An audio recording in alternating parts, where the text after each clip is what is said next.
আমি 3 বারের নির্বাচন চারবার।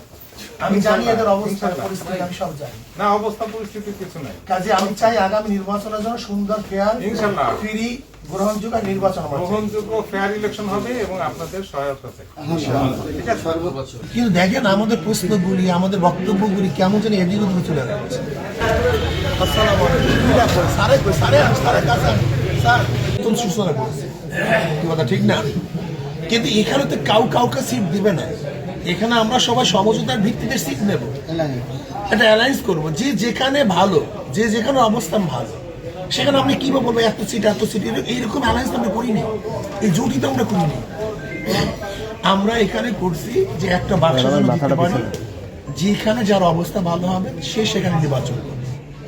এখন পর্যন্ত আপনার কাছে বক্তব্য দেওয়ার আগ পর্যন্ত আমরা এই নীতিতে আছি। যদি এর মধ্যে আমাদের কেউ অতি উৎসাহিত হয়, ক্ষমতার পাগল হয় যে আমরাই ক্ষমতা এককভাবে যাব, এরকম যদি হয় সেটা ব্যতিক্রম ঘটতে পারে, সেটা পরে এটা আমরা দেখবেন যে কার কারণে কি হচ্ছে।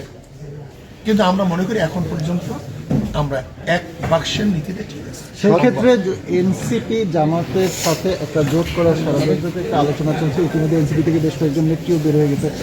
এনসিপি নিয়ে কিছু ভাবছেন কি? আচ্ছা, জামাতের সাথে এনসিপি জোট করবে, জামাত কার সাথে জোট করছে একটা প্রশ্ন আছে কি নেই? জামাত যদি 8 দলের সাথে থাকে তা এনসিপি এককভাবে জামাতের সাথে জোট করে একটা প্রশ্ন নাই কি? যদি জামাতের সাথে এনসিপি করে তা জামাত কার সাথে জোট করছে? এখানে প্রশ্ন হতে পারে যে এনসিপি 8 দলের সাথে আসবে কি আসবে। কিন্তু দেখেন আমাদের প্রশ্নগুলি আমাদের বক্তব্যগুলি কেমন যেন এদিক ওদিকে চলে যাচ্ছে। জামাত তো একটার সাথে আছে, অ্যালায়েন্সের সাথে আছে, সেখানে এনসিপি শুধু জামাতের সাথে কেন যোগ করতে যাবে? সে 8 দলের সাথে আসবে কি আসবে না, সেটা এলডিপি যারা আসে তারাও 8 দলের সাথে আসবে কি আসবে।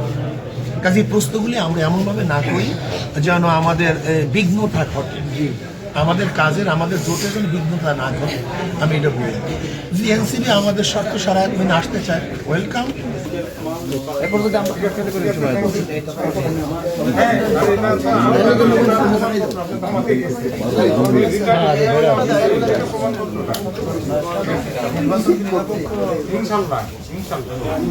ইনশাআল্লাহ।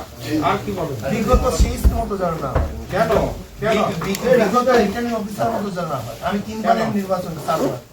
আমি জানি এদের অবস্থা পরিস্থিতি আমি সব জানি। না অবস্থা পরিস্থিতি কিছু নাই। কাজে আমি চাই আগামী নির্বাচনের জন্য সুন্দর ফেয়ার ইনশাআল্লাহ ফ্রি গ্রহণযোগ্য নির্বাচন হবে। গ্রহণযোগ্য ফেয়ার ইলেকশন হবে এবং আপনাদের সহায়তা আছে। ইনশাআল্লাহ। ঠিক আছে সর্বোচ্চ। এর জন্য আপনার সহযোগিতা চাই, আপনার আন্তরিকতা চাই ইনশাআল্লাহ, এবং সর্বোচ্চ ফেয়ারনেসের জন্য আমরা সর্বোচ্চ চেষ্টা করব। কালকে আমরা একটা ব্রিফিং দিব, আপনারা জেনে যাবেন আমরা কি কি ব্যবস্থা নেওয়া হয়েছে। এটা বক্তৃতা দেওয়ার জায়গা না, এটা হচ্ছে কাজ দেখানো। কাজ হাবিবুল আমার সাথে আসছিলেন আমাদের মেয়র নির্বাচন, তখন উনি এত সুন্দর সুন্দর কথা বলছিলেন। না ওইটা যে মনে আমার ওয়াইজার ওয়াইতো দিন আসছে আমার কাজের ক্ষেত্রে আমরা ভালো নির্বাচন চাই, ফেয়ার নির্বাচন চাই, গ্রহণযোগ্য এবার একটাই হচ্ছে আমি নিজে